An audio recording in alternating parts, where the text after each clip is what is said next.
Welcome. We are here today with Jordan Aruja. He is 18 years old and plays for Brighton. First of all, Jordan, I just want to say thank you for letting me interview you and just taking out your time out your day to let me interview you again. Yeah, no problem, man. So, like, how does it feel to be a professional player? Yeah, it obviously feels good. It was my dream since I was little, so it's good that it's starting to come into reality. It's just the starting out of my career, so it's not like I'm there yet, but on the right path. That's good, bro. And you're living the dream, as you said. When did you start playing football? Started when I was 4, just playing Timbits soccer and Yeah. and Bradford. What position did you used to play? Started off as a striker when I was little. Loved scoring goals. What kind of changed as I grew up, and now transformed into center mid. Right. So, how does it feel playing down in England right now? In terms of what? In terms of lifestyle, the conditions that you're in, and Yeah, it's good. Obviously, the level of football is a lot better. You're playing against good academies, good players that are in and around the Premier League teams.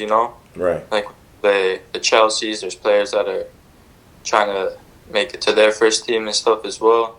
So you're playing good quality players. The lifestyle is tough because like you're away from home. You're not seeing your family, your friends, but it's definitely worth it in my opinion. And it's sacrifices that any player would have to make to get there, to And get to where they want to be. so, how do you cope with being away from family and friends? How do you deal with that? Um, Personally, I call my parents quite often. Try to give them a shout out every day. It's not hard nowadays. You got Wi-Fi and stuff and internet that you can just call over. And then obviously my friends and family keep in contact over social media. Yeah. And I try to reach out as much as I can. When did you fall in love with football? Little. I must have been little. Ever since I can remember, I've always loved football. What was the feeling for you? Like, what did football do for you?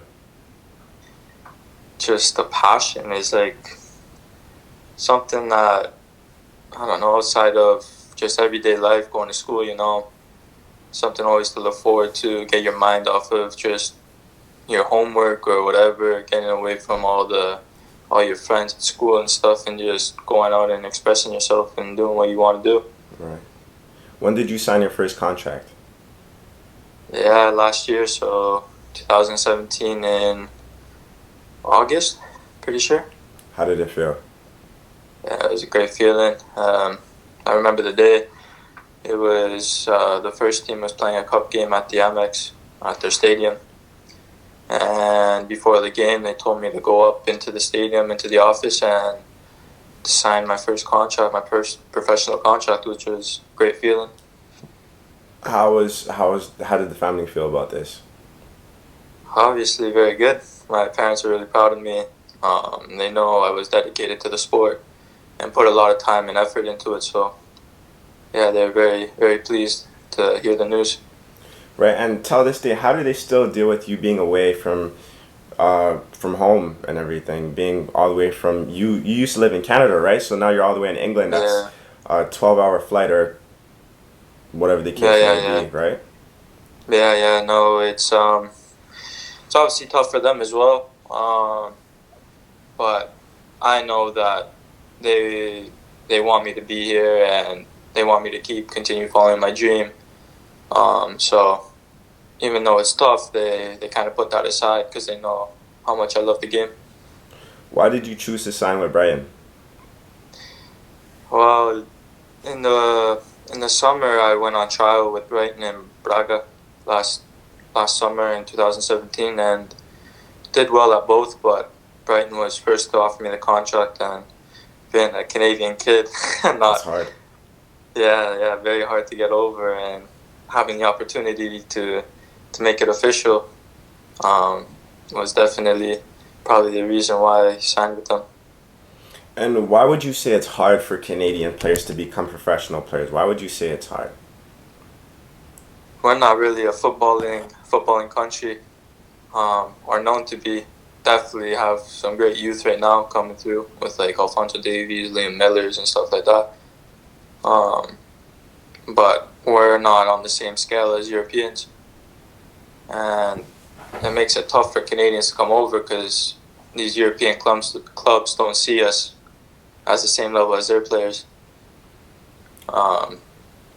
And to me, I just find it very difficult for Canadian players to come over when it's not like a true passion in our country. Yeah. So the players don't have the same passion for the game that maybe these boys here do. So I think it's difficult. Can you be more specific about what you were saying about a scale? What would be the difference between level of play and mentality or culture behind football? What would you say? What would be the difference in scale? What do you mean by that? Culture. Well, culture is definitely different with obviously the Premier League here.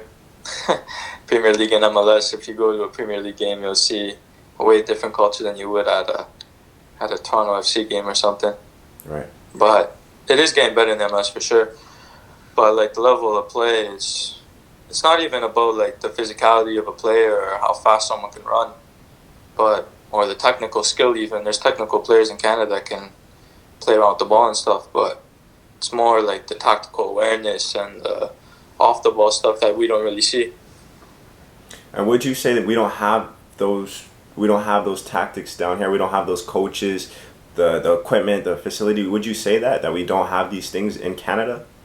No, we definitely have equipment, right. Facilities, and coaches. It's just I don't know about like the coaches. Coaches here are different, obviously, going up in Europe, playing professional in Europe.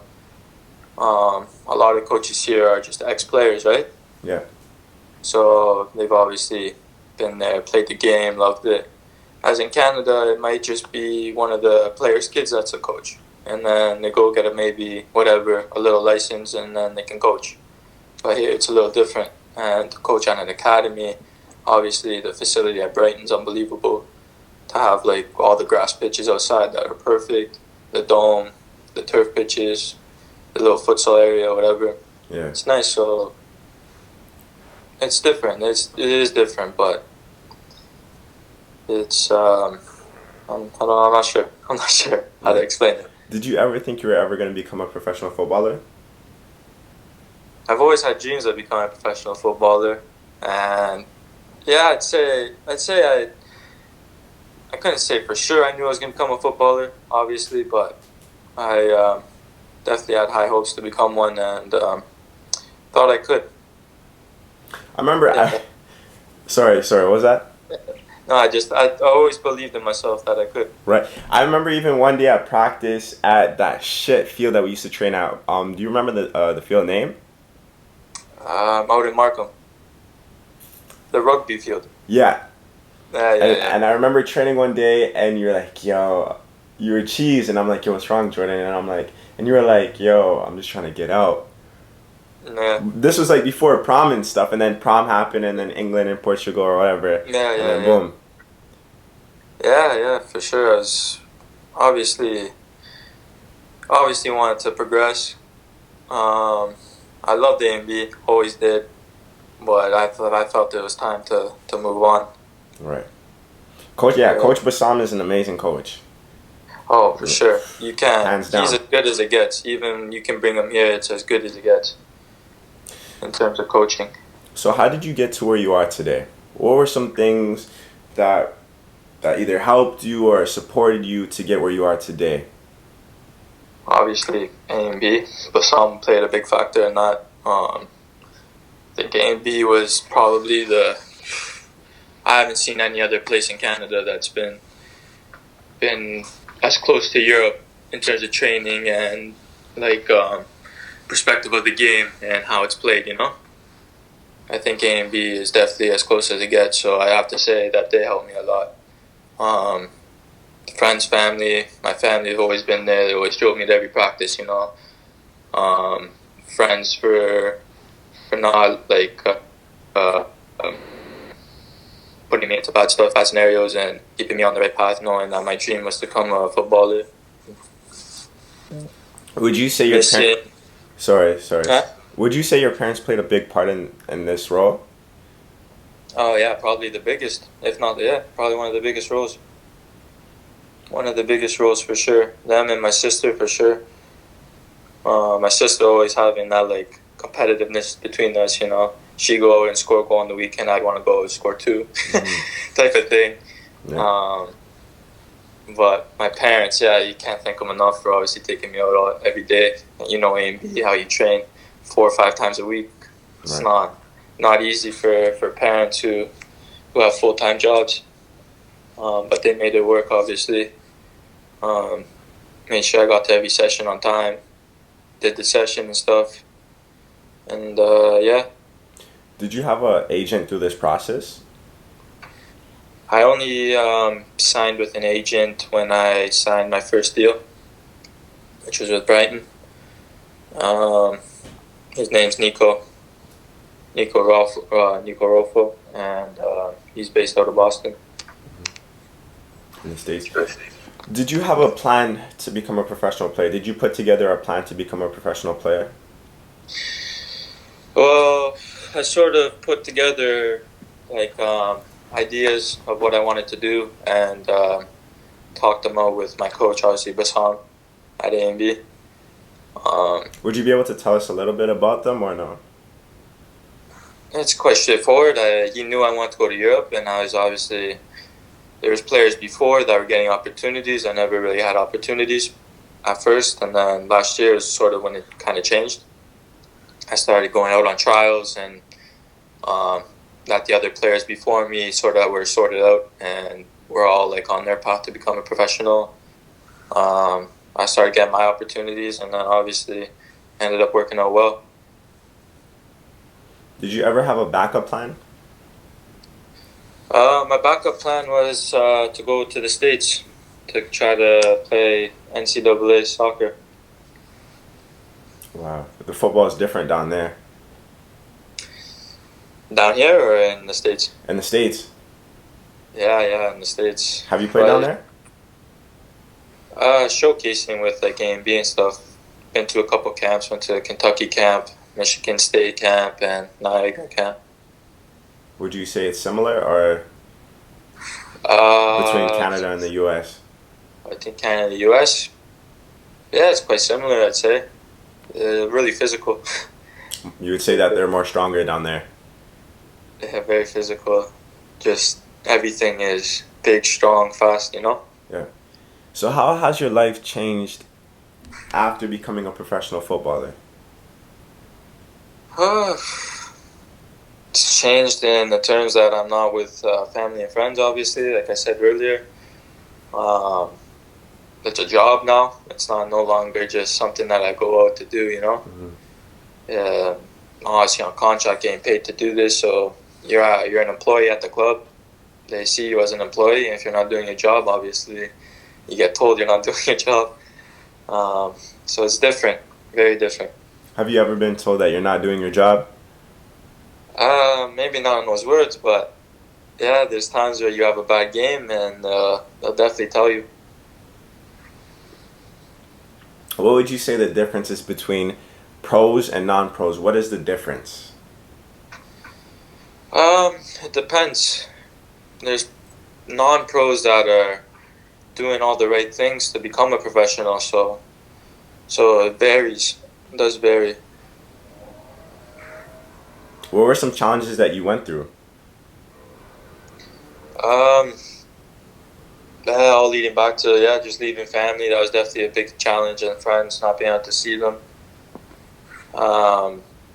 Not having like transportation down here, having to walk, take trains to training.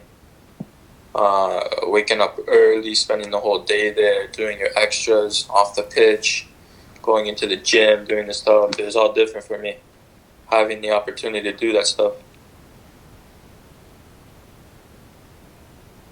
What are some pros and cons of being a footballer, in your opinion? Pros is some people some people will think it's quite easy, but it's not. But at least you're doing something that you love, so it kind of makes it go by a little easier. Cons, obviously, the sacrifices that you make are definitely tough, and for any player to do it, it's tough to make the decision. But yeah, that's definitely sacrifices. Would say is probably the hardest thing. What's the biggest sacrifice that you've ever made?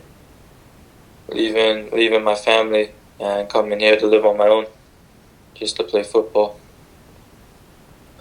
What has been the worst injury that you've ever had? Yeah, this past year I tore my ACL, MCL, and damage to my meniscus. So that was by far the worst injury. How has that affected you mentally, physically, emotionally? How has that affected you? Yeah, it's hit every single one. Mentally, obviously, I was lost for a couple months there when it happened. Couldn't think straight after the injury. I knew it was bad when it happened. What was going through your mind? I knew that my contract was obviously up at the end of the year. So that's the first thing that probably hit me after I was done dealing with the pain. I remember playing at Aston Villa. The injury happened second half in about, I think, the 55th minute. Getting stretchered off, whatever, they gave me the gas, so I wasn't really feeling the pain, and all I could think about was I got a decision that's going to be made on my future in 2 weeks. And that injury I thought was going to affect the decision. So when you were injured, right? Yeah. Were you doing things to better your game at the same time, or were you just relaxing? What were you doing to get better? Yeah, the club takes it quite serious, obviously, and they try to keep you in and around the game as much as possible. So we have a psychologist that I meet with once a week, and just talk things through, whatever. They give me advice on what I should be doing. So when I do get back to playing, I haven't lost much, I might be a little rusty, obviously, because I'm off for 9 months, but just to keep my brain working in a football sense. Okay. And what were some things that you did to recover? Did you do physio? Did you go to the hospital? What did you do to recover? Obviously, I had the surgery 6 months ago. At a private hospital in Hove. Had that done. Then they gave me a couple weeks at home because there was summer break for the boys. Came back for preseason and started my rehab. That was it's been a long process, but I'm slowly getting back. Do my rehab, obviously. Still have the meetings with the psychologist. I watch clips of the games. I'll go back and watch old clips of my performances last year, or I'll watch clips of like the first team, the center mids on the first team. Yeah. And and just so I can keep my sense going, I'll pick out 3 good clips that they've done throughout the game and 3 bad clips that I think they should have done something else. So you guys are doing homework as well at the same time. Yeah. Studying We have the education. Game. We have education at the training ground that we do. So, yeah. Okay, cool. Okay, so tomorrow, the camera. So as of right now, so I have the camera faced on